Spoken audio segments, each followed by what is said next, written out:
Hello everyone, this is Deepika Singh और आज हम बात करेंगे हाइड्रोनेफ्रोसिस की। ओके, तो हाइड्रोनेफ्रोसिस सबसे पहले तोड़ के वर्ड पढ़ो, ठीक है। What is the meaning of hydro? Hydro means water. नेफ हम किसके लिए यूज़ करते हैं?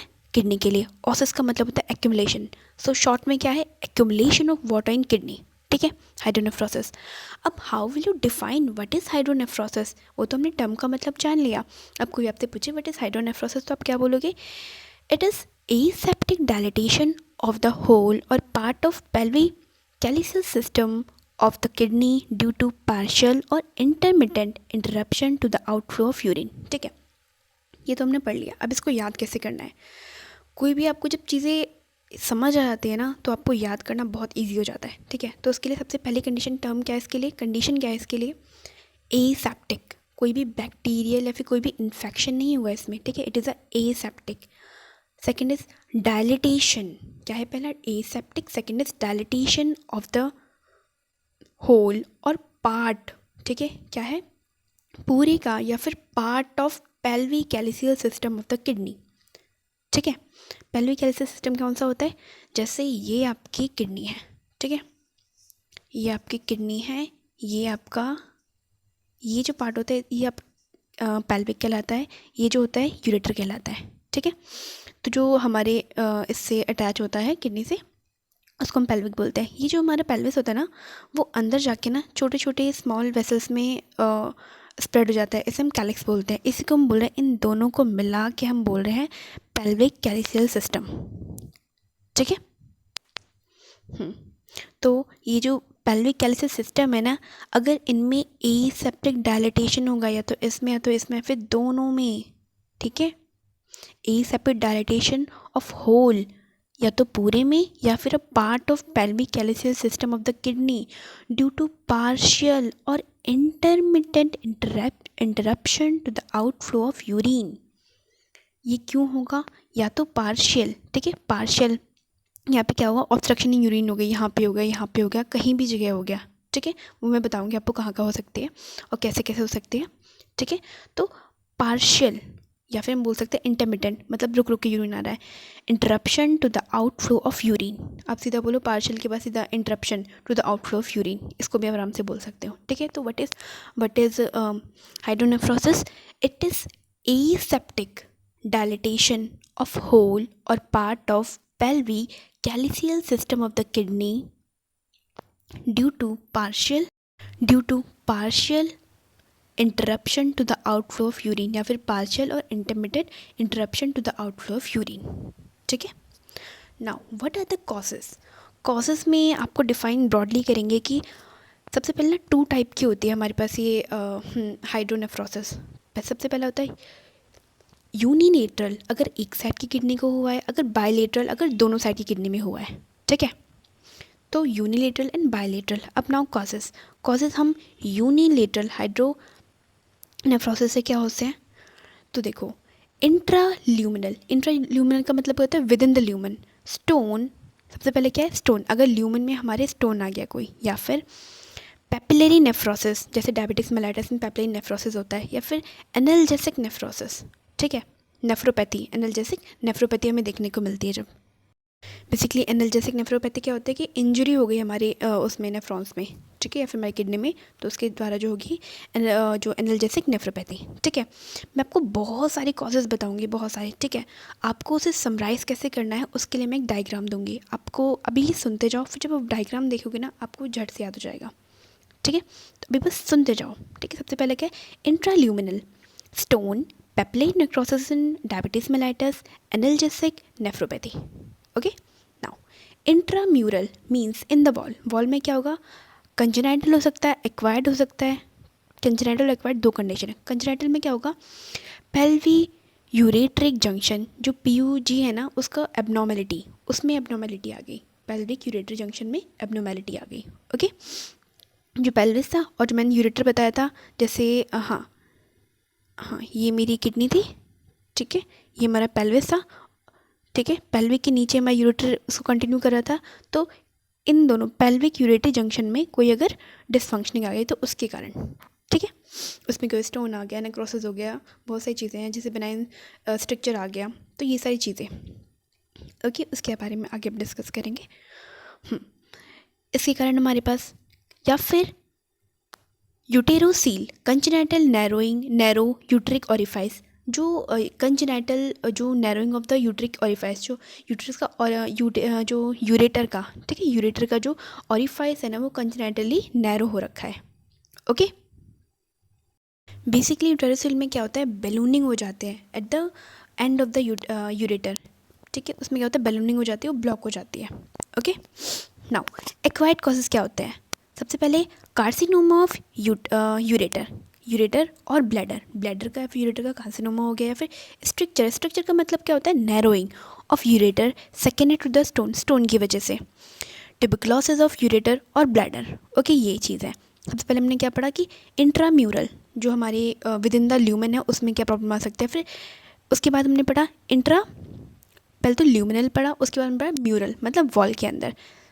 उसके बाद हम पढ़ेंगे एक्स्ट्रा म्यूरल, ठीक है। एक्स्ट्रा म्यूरल में क्या होगा कि रेक्टोकेबल यूरेटर, बेसिकली रेक्टोकेबल जो यूरेटर होता है, ये देखो, ये जो हमारा यूरेटर है, एक तो हमारे नॉर्मल सीधा जा रहा है, लेकिन ये वाला यूरेटर है ना, ये हमारी जो वेन है, वेना केवा है, उसके पीछे से होके जा रहा है, ठीक है। इसको बोलेंगे retrocaval uterus. Okay, not a uterus, ureter, retrocaval ureter.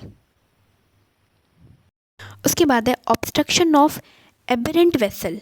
Aberrant vessel मैं आपको आगे दिखाऊंगी क्या होता है, ठीक है। थर्ड है involvement of ureter by carcinoma, cervix, rectum और ब्लैडर, ठीक है। इन्वॉल्वमेंट जो यूरेटर है, यूरेटर का इन्वॉल्वमेंट होगा बाय कार्सिनोमा, सर्वेक्स हो गया, रेक्टम हो गया, ब्लैडर हो गया, ठीक है। तो यहाँ पे बेसिकली हमने क्या पढ़ा कि कॉजेज ऑफ यूनिलेटरल, अगर यूनिलेटरल हमारे पास हाइड्रोनेफ्रोसिस हो तो उससे कॉज क्या होता है, एक तो इंट्राम्यूरल होता है with in the wall, with in the lumen, ठीक है। ल्यूमन के अंदर क्या होगा, अगर स्टोन जाएगा, किडनी के अंदर स्टोन हो गया, पेपलाइन नेक्रोसिस हो गया ड्यू टू डायबिटीज मेलाइटिस, या फिर नलजेक्सिन नेफ्रोपैथी हो गया, उसमें चोट लगी उस इंजरी की वजह से हो गया, ठीक है।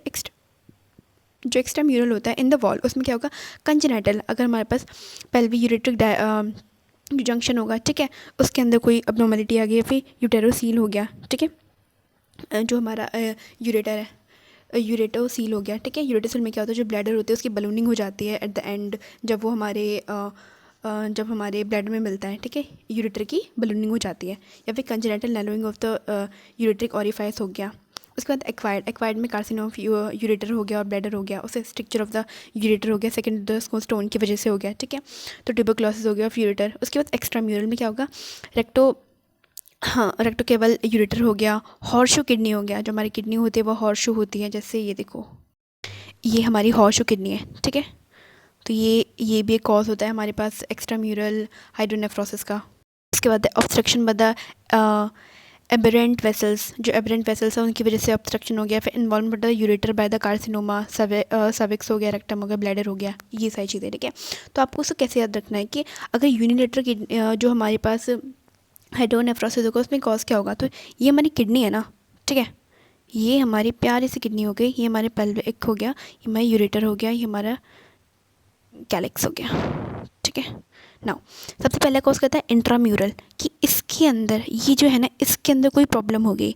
दूसरा है एक्स्ट्रा म्यूरल, पहला है intra luminal, lumen not a mural, it's a lumen, with in the lumen, ये पूरा किडनी का ल्यूमन है, इसके अंदर कोई प्रॉब्लम हो गई ना तो हम बोलेंगे इंट्रा ल्यूमन, ठीक है। अब दूसरा हमारे पास आया कि इंट्राम्यूरल इन द वॉल, कि साइड में जो इसकी वॉल है ना, इस पर कोई प्रॉब्लम हो गई है, ठीक है। जो हमारे साइड इसकी वॉलिंग कौन कर रहा है, ये हमारा जो हमारे पेल्विक हो गई वही तो इसकी लाइनिंग कर रहा है, तो इसमें कोई प्रॉब्लम हो गई, ठीक है। उसमें क्या हुआ, कंजेनाइटल हो गया, एक्वायर्ड हो गया।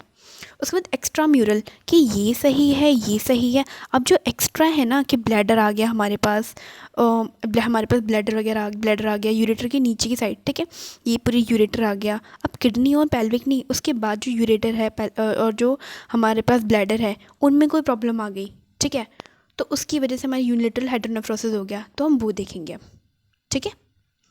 या फिर किडनी जो है कंजेनाइटल ही मतलब उसे हॉर्शू किडनी है, ठीक है, या फिर रेट्रोकेवल यूरेटर है, ठीक है, कि मतलब जो हमारे वेना केवा होते हैं उसके पीछे से आ रहा है यूरेटर, तो इसमें किडनी की कोई सेल वेल तो इन्वॉल्व नहीं है, ठीक है।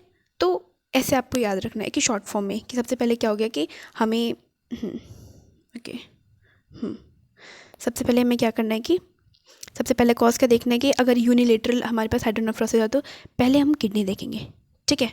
किडनी पे ल्यूमन देखेंगे, किडनी पे हम क्या करेंगे, ल्यूमन देखेंगे, ओके। मुझे कलर चूज़ हो नहीं रहा यार मुझे, हाँ आ गया, ठीक है। किडनी में सबसे पहले क्या है, ल्यूमन में, ओके। सबसे पहले ल्यूमन में, अरे हाँ ये जो ल्यूमन है ना, इसमें प्रॉब्लम हो गई कोई भी, ठीक है। किडनी की ल्यूमन में कोई प्रॉब्लम होगी तो हम देखेंगे। सेकंड हमें देखना है कि अगर हमारी किडनी के ल्यूमन हो गया। सेकंड हम क्या देखेंगे कि अगर हमारी वॉल जो ये ई है ना, ये सारी चीज़ें वॉल इसको प्रॉब्लम कर रही है, ये जो वॉल है इसको प्रॉब्लम कर रही है, तो हम वो देखेंगे, ठीक है। इस वॉल में प्रॉब्लम है, एक्वायर्ड है या फिर वो जो कंजेनाइटल है, जैसे हमने पेल्विक यूरेटर जंक्शन, ये जो पेल्विक और यूरेटर जंक्शन है ना, इन दोनों में कोई प्रॉब्लम आ रही है तो इन सब चीज़ों को हम देखेंगे, ठीक है।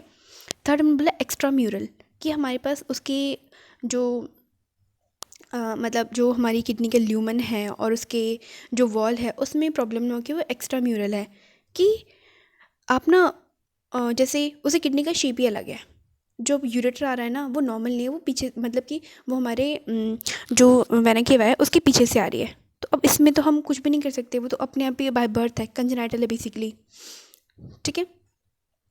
तो ये सारी चीज़ें हमें नोट करनी है, एक याद करने के पर्पज़ से हम ये कर रहे हैं, एक्स्ट्रा म्यूरल चीज़ें हमसे बोल दे रहे हैं, ठीक है। याद करने के पर्पज़ से आप ऐसे याद कर सकते हैं, ओके।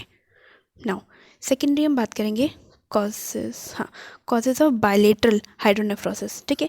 बायलेटरल हाइड्रोनेफ्रोसिस में क्या होता है कि बायलेटरल हाइड्रोनेफ्रोसिस में लोअर यूरिनरी ट्रैक्ट ऑब्स्ट्रक्शन, ठीक है। जो लोअर यूरिनरी ट्रैक्ट होते हैं ना उनका ऑब्स्ट्रक्शन हो गया, जैसे हम और जो ऑर्मोन्स हो गया, ऑर्मोन डिसीज़, इसको मैं आगे बताऊंगी क्या होता है, ठीक है। ऑर्मोन डिसीज़ हो गया, बेसिकली इसमें क्या होता है, इडियोपैथिक जो इसमें क्या होता है, रेट्रो पेरिटोनियल फाइब्रोसिस होता है, ठीक है। इडियोपैथिक बिना किसी को हमें कॉज नहीं पता होता उसका रेट्रो पेरिटोनियल फाइब्रोसिस होता है, इसको हम ऑर्मोन्स डिसीज़ कहते हैं, ठीक है।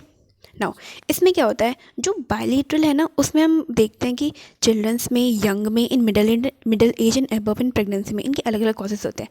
चिल्ड्रंस में क्या होता है, फेमोसिस, हम सभी को पता है फेमोसिस क्या होता है। फेमोसिस का मतलब होता है जो हमारी जो हमारी लेयर होती है, क्या नाम है उसका, हाँ जो हमारी फॉरस्किन होती है ना वो हमारी ग्लैंड्स पैने से बिल्कुल अटैच हो जाए, वो बिल्कुल ही अपनी टाइम ड्यूरेशन के बाद भी वो उस पर बिल्कुल एडहेयर हो जाए, उसको हम फेमोसिस बोलते हैं, ठीक है। उसके कारण भी हो सकता है। या फिर मियाटल स्टीनोसिस, स्टीनोसिस का मतलब क्या होता है, नैरोइंग, जो हमारे पेनिस होता है ना उसकी ओपनिंग, जैसे ये हमारा पेनिस है तो इसकी ओपनिंग जो होती है ना, ये वाली ओपनिंग वो छोटी हो जाती है, इसकी मैं पिक दिखाती हूँ। ये तो हमारी फेमोसिस की पिक है, ठीक है। इसमें जो हमारी फॉरस्किन होती है वो टाइटली हमारी ग्लैंड्स पेनिस को एडहेयर कर लेती है, ठीक है। सेकेंड में दिखाते हो ये चीज़, ठीक है। ये होता है स्टीनोसिस, मियाटल स्टीनोसिस, जो हमारे पास ओपनिंग होती है ना वो बहुत ज़्यादा नैरो हो जाती है। इसको और अच्छी तरीके से यहाँ पे देखो, यहाँ पे, ठीक है। हाँ ये तो नॉर्मल, देखो ये नॉर्मल हमारे पास, ओहो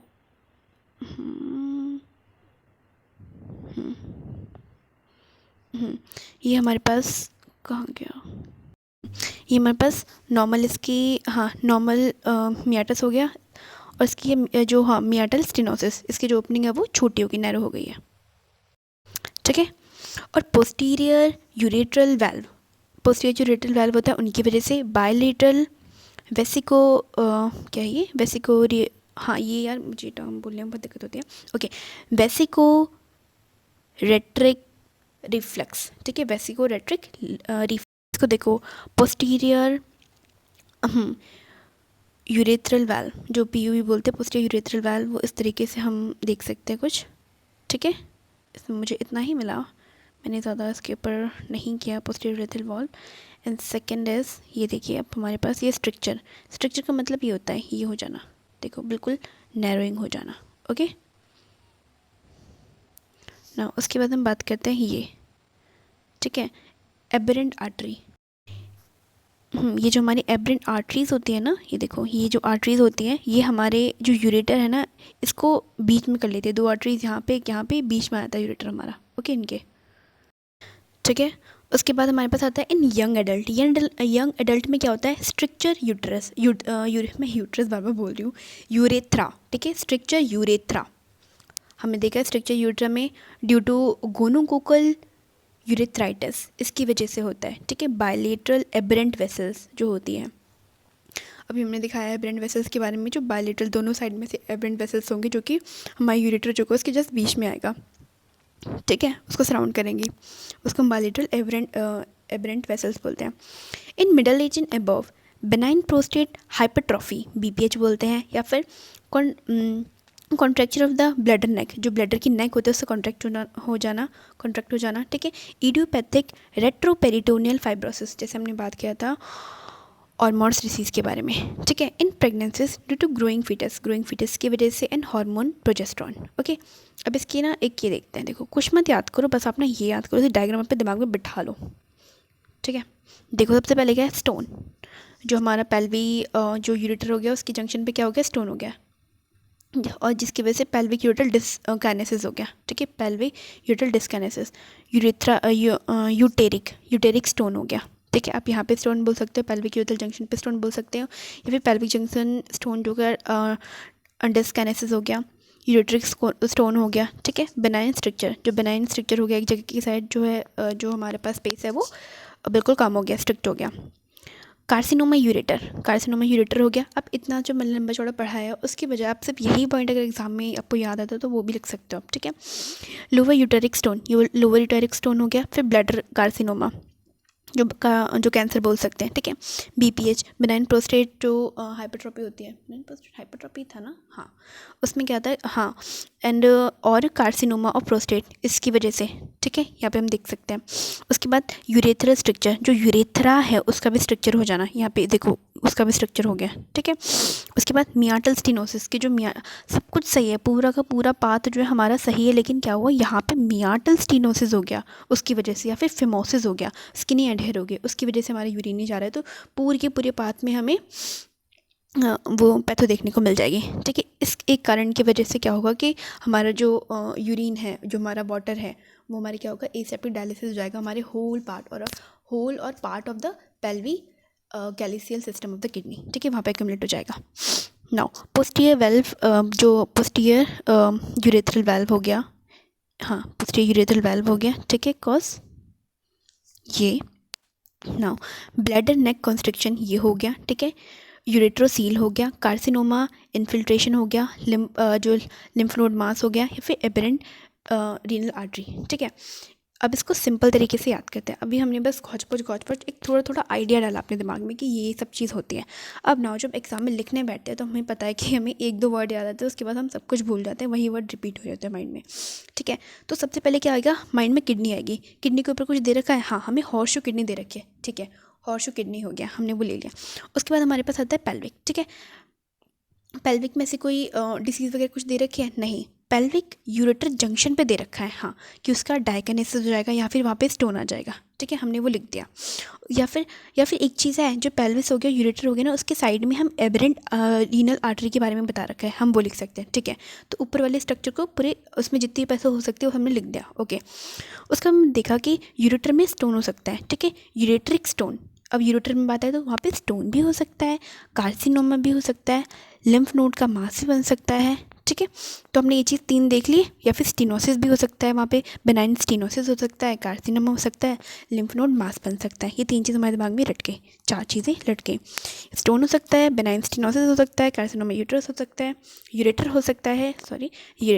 लिम्फ नोड मास बन सकता है, या फिर कार्सिनोमेटस इन्फिल्ट्रेशन, ये हो सकते हैं, ठीक है, हो गया।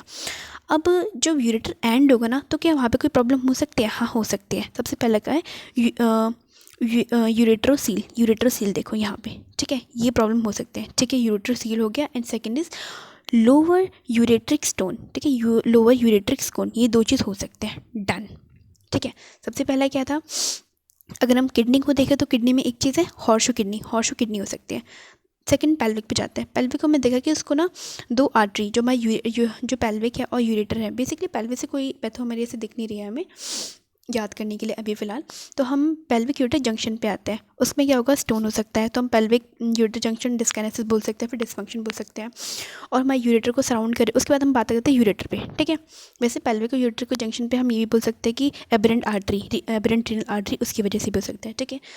ये चीज़ें हो गई, ठीक है। अब नाउ हम बात करते हैं यूरेटर पे। यूरेटर पे 4 चीज़ें में देखिए, यूरेटिक स्टोन हो गया, बेनाइन स्ट्रक्चर हो गया, लिम्फ मास हो गया और कार्सिनोमा यूरेटर, डन। उसके एंड पे हमने देखा कि लोअर यूरेटिक स्टोन हो गया या फिर यूरेटर सील हो गया। चलो अब ब्लैडर की बात करते हैं। ब्लैडर में कैंसर हो सकता है, ठीक है जी, मान लिया। अब ब्लैडर के माउथ की बात करते हैं कि ब्लैडर के माउथ की जो नेक हो गई उसकी कंस्ट्रिक्ट हो गई, तो भी हम प्रॉब्लम हो सकते हैं, ठीक है जी। ब्लैडर के बाद हम देखा ब्लैडर के पीछे क्या होता है, प्रोस्टेट होता है। तो जो हमारे बेनाइन प्रोस्टेट हाइपरट्रॉपी या फिर कार्सिनोमा प्रोस्टेट, अगर वो प्रोस्टेट कार्सिनोमा हो गया तो इस वेसल को ये वेसल जो इसको प्रेस कर सकता है, ठीक है। तो इसकी वजह से हो सकता है कि बेनाइन प्रोस्टेट जो हाइपरट्रॉपी है वो हमें देखने को मिल जाएगी। अब नीचे आते हैं, नीचे हमने देखा कि जो ब्लड जो ऐसे हमारे पास जो यूरेथ्रा है, अब यूरेथ्रा आ गया। अब जो हमारा ब्लड है वो यूरिनरी ब्लैडर से होकर यूरेथ्रा में आ गया। हमने देखा यूरेथ्रा का स्ट्रक्चर भी तो हो सकता है, हाँ वहाँ भी हो सकता है, या फिर पोस्टीरियर यूरेथ्रल वॉल्व है उसकी वजह से प्रॉब्लम हो सकती है हमें। अब इतना सब कुछ हमें देख लिया, उसके बाद हमने देखा कि एंड में हम आते हैं कि सब कुछ सही है, बट यहाँ पे जो यूरिन जहाँ से निकल रहा है वहाँ पे मियाटल स्टेनोसिस हो सकता है या फिर फिमोसिस, ये 2 कंडीशन हो सकती है, ठीक है, which is a cause of hydronephrosis.